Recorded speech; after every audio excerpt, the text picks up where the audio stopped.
በ1970ዎቹ አጋማሽ አካባቢ ነበር በወቅቱ በነበረው ሁኔታ እንደማንኛውም ወጣት አገራቸውንና የሚወዱት ስራቸውን ትተው ወደ ስደት ያመሩት አቶ አህመዲን መሐመድ ናስር ሳውዲ አረቢያ ጣሊያን እያሉ በመጨረሻም ከ20 ዓመታት በላይ ወደ ኖሩባት ዩናይትድ ስቴትስ ሳን ፍራንሲስኮ ገቡ።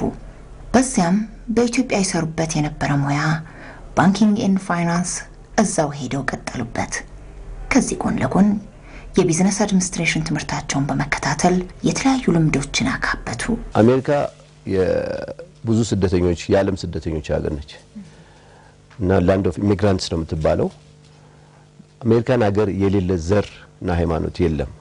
ያ ሆኖ ሁሉም በህግ ጥላ ስር ነው ያለው። ሁሉም እኩል ነው፣ እድሉ እኩል ነው ለማንም።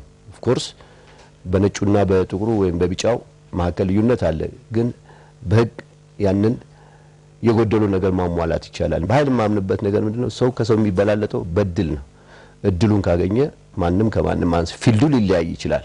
አንዱ ሜዲካል ዶክተር ሊሆን ይችላል፣ ሌላው ጥሩ ጠበቃ ሊሆን ይችላል፣ ሌላው ጥሩ ተናጋሪ ሊሆን ይችላል፣ ሌላው ደግሞ ቢዝነስ አንተርፕረነር ሊሆን ይችላል እና ፊልዱ ይለያይ እንጂ የሰው ልጅ በሰውነቱ እኩል ነው። ይሄንን ደግሞ ዛይቻለሁ። አቶ አህመዲን መሐመድ ናስር በተለያዩ ጊዜያት ወደ ኢትዮጵያ መጥተው የነበረ ቢሆንም አሁን እየሰሩበት ስላለ ጉዳይ ሲሉ ጠቅላው አዲስ አበባ ከከተሙ ግን 4 ዓመታት ሆናቸዋል። በአሁኑ ሰዓት ከሚኖሩባት አሜሪካ የተለያዩ ግዛቶች ከጓደኞቻቸው ጋር በመሆን ባቋቋሙት የእውቀት አድማስ ማህበር አማካኝነት የተለያዩ መጽሐፍቶችን በማሰባሰብ ወደ ቤተ መጽሐፍቶች እያከፋፈሉ ይገኛሉ። የመጀመሪያ ዲግሪን በ1993 ዓመተ ምህረት አሁን በፈረንጅ ካሌንደር ግራጁዌት ሳደርግ የተማርኩባቸውን የአንድ ዓመት የአራቱን ዓመት ትምህርት መጽሐፍቶች ሼልፍ ላይ ተደረደሩ። ሁላችንም አሜሪካን ሀገር አብዛኛዎቻችን ምንኖረው ዋን ቤድሩም ነው፣ አንድ ክፍል ውስጥ ነው እና ለኔ ለጓደኞቼ አብረን ለተማርነው ለውጭም ለሁሉም ሸክም ነው።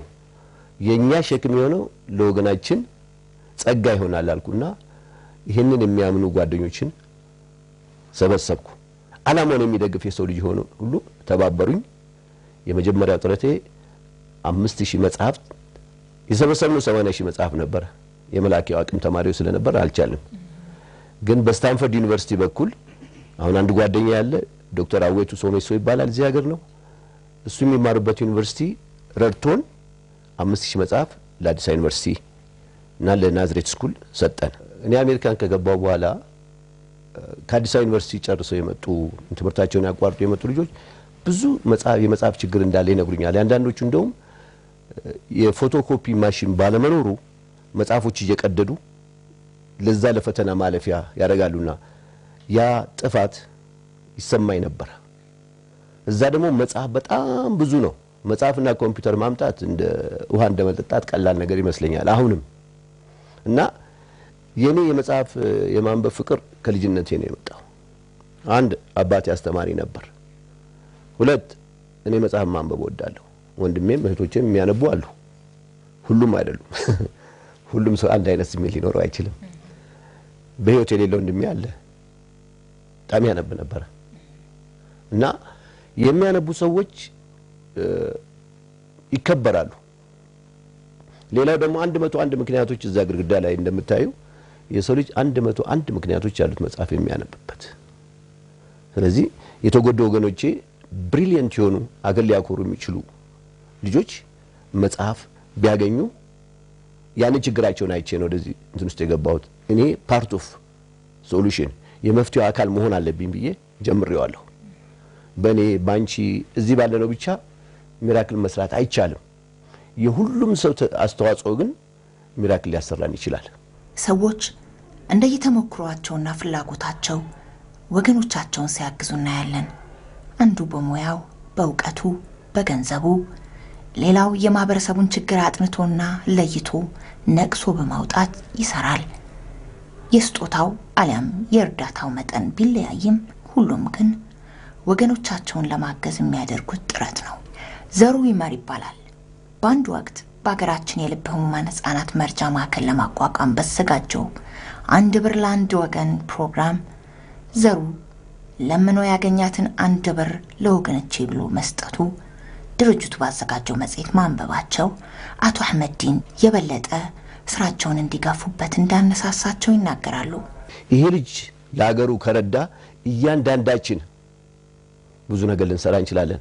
አንድ ብር በወር ማዋጣት የሚያቅተው ለማኝ እንኳን የለም። ቅልብ ያስፈልጋል። ግን 1 ሚሊዮን ሰው አንድ ብር ቢያዋጣ በወር 1 ሚሊዮን ብር ይኖረናል።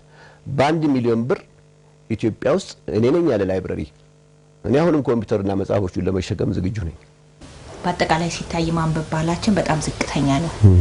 ምናልባት በረጅም ጊዜም ሊሆን ይችላል ከዚህ ቤተ መጻሕፍቶች ከማቋቋም ውጭ ይሄንን የማንበብ ባህሉን የሚቀይር ነገር ሰራለው ብለው ያስባሉ? yes አሁን እጅግ በጣም ጥሩ ጥያቄ ነው። ለምን ያልሽኝ እንደሆነ ማንበብ የሚፈልጉ ሰዎች በጣም ብዙ አሉ። ያቅም ጉዳይ ይሆናል። ሌላውን ማን ይምራቸው ነው። እኔ አሁን ምሳሌ ሆንኩኝ። ሌላው ደግሞ የኔ አይነት እነሱ አይነት ሌላው የራሱን ድርሻ ደግሞ ሲያደርግ ማንበብ ይጀምራል። በአንድ ጊዜ በኦቨርናይት ሮም አልተገነባችም። ቀስ በቀስ ግን ይቻላል። ኬኔዲ የተናገሩት አንድ ንግግር አለ። if not us who እኛ ካልሆን ማ if not today when ዛሬ ካልሆነ መቼ ዛሬ በትንሹ እንጀምር። አንዳንድ ሰዎች ይጠይቁኛል እኔ ማንበብ አልወድም እንዴት ላድርግ ሲሉኝ በትንሽ ነገር ጀምር። ምንድነው የሚያስደስትህ? መሳቅ ወዳ ኦኬ የቀልድ መጽሐፎችን አንብብ። አንተስ? እኔ እንግሊዝን እግር ኳስ ማየት ፈልጋለሁ። በጣም ጥሩ። ሜሲ በታወቁ የዓለም የእግር ኳስ ተጫዋቾች ታሪክ የማንበብን ባህል ማዳበር ይቻላል። ሌላው ከሚያነብ ሰው ጋር ዋል። ማንበብ ከሚውል ጥሩ ሰው ጋር ኳልክ ጥሩ ትማራለህ የሚል የአረቦች አባባል አለ። የነብዩ ነው። እንደውም ሽቶ መግዛት ቢያቅት ሽቶ ሱቋል ይላሉ። ልብሱ ሽቶ ይላል። ማንበብ ከሚወድ ሰው ጋር ያዋለ ሰው ያነባል። አቶ አህመዲን የእውቀት አድማስ የሚል ስያሜ በሰጡት ማህበራቸው አማካኝነት አሜሪካን ሀገር ከሚገኙ ወዳጆቻቸውና ጓደኞቻቸው ጋር በመሆን መጽሐፍቶችን በማሰባሰብ የገንዘብ ማሰባሰቢያ ምሽት በማዘጋጀት የገዟቸው ኮምፒውተሮችና ፕሪንተሮች ይዘው ወደ ሀገር ቤት በመምጣት ከተለያዩ የመንግስት ትምህርት ቤቶች በየክፍለ ከተማው ክልሎችና ከተሞች ቤተ መጻሕፍት ባለበት ቦታ እየሄዱ በማከፋፈል እስካሁን 10 ቤተ መጻሕፍቶች አድርሰዋል። አቶ አህመዲን ከ2003 ጀምሮ ከኛ ጋር ናቸው። ብዙ መጻሕፍት አሁን እዚህ ጋር የምታዩቸው መጻሕፍቶች ነው የሰጡን። ብዙዎቹ መጻሕፍቶቹ የውጭ መጻሕፍት ናቸው። እነዚህ መጻሕፍቶች ለተማሪዎቻችን ብቻ ሳይሆን ለመምህራኖቻችንም ያገለግላሉ። ኢቭን ለሃይ ስኩል ብቻም አይደለም ለኮሌጅም አልፎም ለዩኒቨርሲቲ የሚያገለግሉ መጻሕፍቶችም አሉ። ከተማሪዎቻችን አቅም በላይም እዚህ ውስጥ አሉ እና ብዙ ናቸው። እነዚህ መጻሕፍት በተለያዩ ኮርሶች ወይም ደግሞ በተለያዩ ፊልዶች ነው ያሉት። ናቹራል መጻሕፍቶችም አሉ፣ የሶሻል መጻሕፍቶችም አሉ፣ እንደገና ቢዝነስ መጻሕፍቶችም አሉ፣ ዲክሽነሪዎች አሉ። ብዙ አይነት መጻሕፍቶች ናቸው እዚህ ያሉት። ወደ 460 በላይ ናቸው የሚሆኑት ወቅቱ ያገኘነው። እነዚህ መጻሕፍቶች ተረከበናቸው ያው የተጠቀምንባቸው ነው። ወደ ብር ብንመነዝር ትምህርት ቤቱ አይችልም።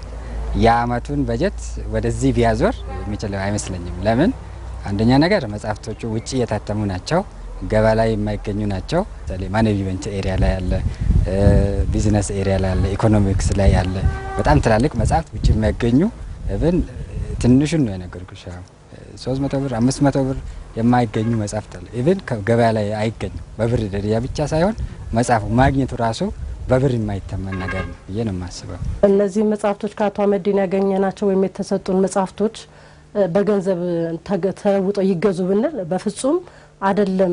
በዋጋ አይነታቸውንም ልናገኝ የምንችል አይመስለኝም እና በጣም ለኛ ትልቅ ስጦታ ነው የሆነብን። ህብረተሰቡን ጭምር እስከነ ዩኒቨርሲቲ ከአዲስ አበባ ዩኒቨርሲቲ በአዲስ አበባ ዩኒቨርሲቲ የማያገኙትን እኛ ጋር ነው እያገኙ ያሉት አሁን እየተጠቀሙ ያሉት ማለት ነው እና ለኛ ትልቅ ነገር ነው።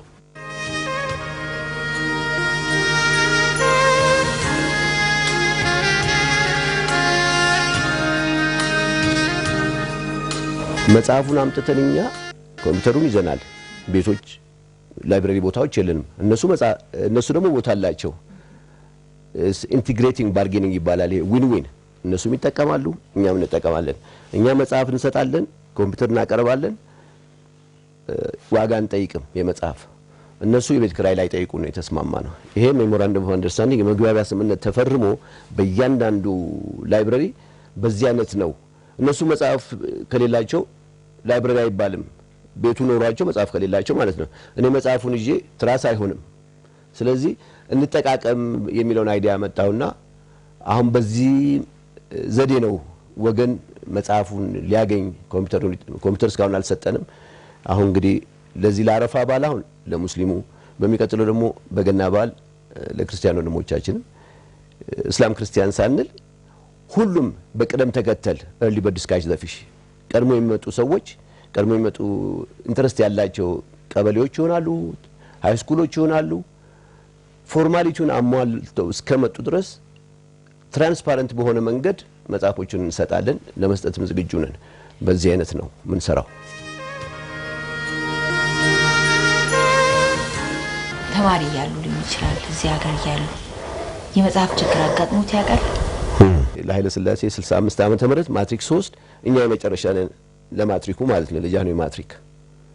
ያ ትውልድ ብዙ መከራ የተቀበለ ነው። በቀይ ሽብር፣ በነጭ ሽብር፣ በመከራ ኢትዮጵያ ለቆ ሳይወድ የፑሽ ፋክተር ይባላል ተገፍተን ነው የወጣነውኛ ህይወታችንን ለማዳን። እስከኛ ጊዜ ድረስ የነበረውን ትውልድ አንባቢ ነበር። ከኛ በፊት የነበሩ ትልቅ ሰዎችም ሚኒስትሪያል ደረጃ ያደረሱ በትምህርታቸው ቶፕ የነበሩ ሰዎች ናቸው። ስለዚህ ድሪም አለ እነሱ መሆን እንፈልጋለን ኢንስፓየር የሚያደርጉን ሰዎች ነበሩ።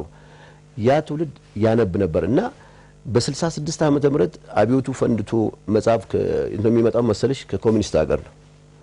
በ3 ብር 13 መጽሐፍ የገዛውበትን እለት አረሳውም። በሳንቲም ነው የሚሸጠው ማለት ነው የኮሙኒስት መጽሐፍ። አንድም አይዲዮሎጂያቸውን ለማስፋፋት ነው። therefore 13 መጽሐፎች በ3 ብር እንገዛና እናነባለን። ከኛም በትምህርት በሙያ የሚበልጡ ልጆች ደግሞ ሆነን በሰርክል እናጠናለን እና የማንበብ እንትኑ በጣም ክላይማክስ ደርሶ ነበር። በኋላ ደግሞ በተለያየ ምክንያት ዲግሬድ አደረገ። አሁን ደግሞ ቀስ እያለ እየተመለሰ ነው። ስለዚህ የመጽሐፍ ችግር አጋጥሞት ያውቃል? አቅም እኔም በግል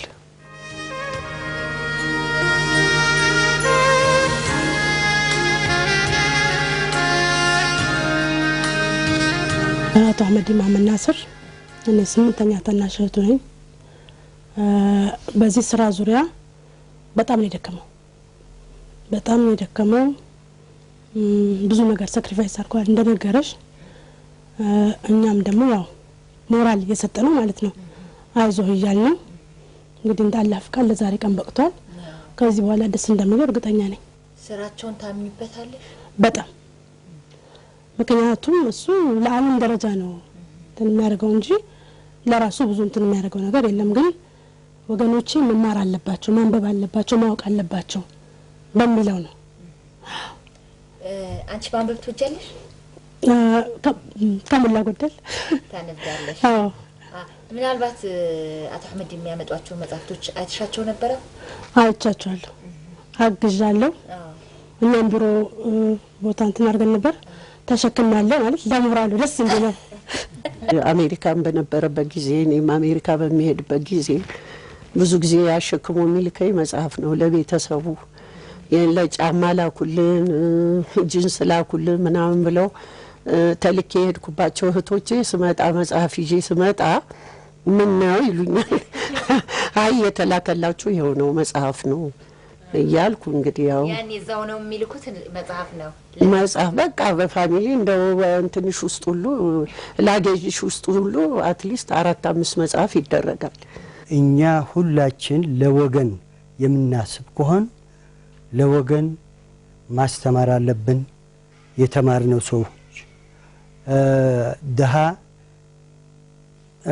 ሀብታም ደሃን መርዳት አለበት። ዶክተር በሽተኛ መርዳት አለበት። አስተማሪ ተማሪ ማስተማር አለበት። ይህ ነው። እንደዚህ ከሆነ እናድጋለን፣ አገሩም ያድጋል ማለት ነው። ስለዚህ እንቀየራለን። አገሩ ከተቀየረ ደግሞ እነዚህ የተማሩ የበለጸጉ አገሮች ጋር ደግሞ እንወዳደራለን ማለት ነው አይደለም?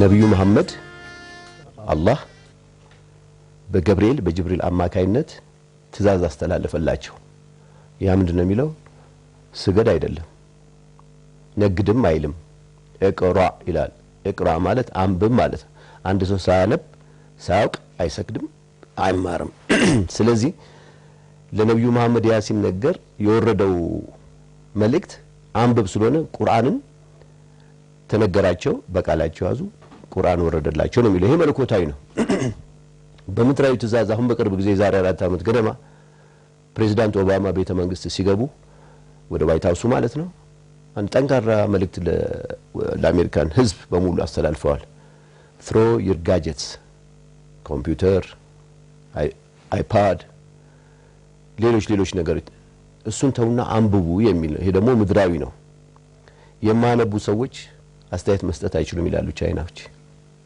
እና ቢያነብ ማንንም ሰው ቀዳሚ ይሆናል ተከታይ አይሆንም ስለዚህ እኔ የምወደውን ነገር ለወገኖቼ መስጠት አለብኝ ቁርአንን በይ መጽሐፍ ቅዱስ ለራስ የምትወደው ለሌላ አድርግ ይላል ያንን በቃል ማቀው ነገር መተግበር አለብኝ እኔ መጽሐፍ ለወገኖቼ ማውርሳቸው ሀብት የለኝም ሀብቴ ዕውቀት ማካፈል ነው ብዬ ተነሳሳው ብዙ ደክሜበታለሁ ግን በመጨረሻ ትግስት መራራ ነች ግን ፍሬዋ ጣፋጭ ነውና አሁን እዚህ ደረጃ ለመድረስ ችያለሁ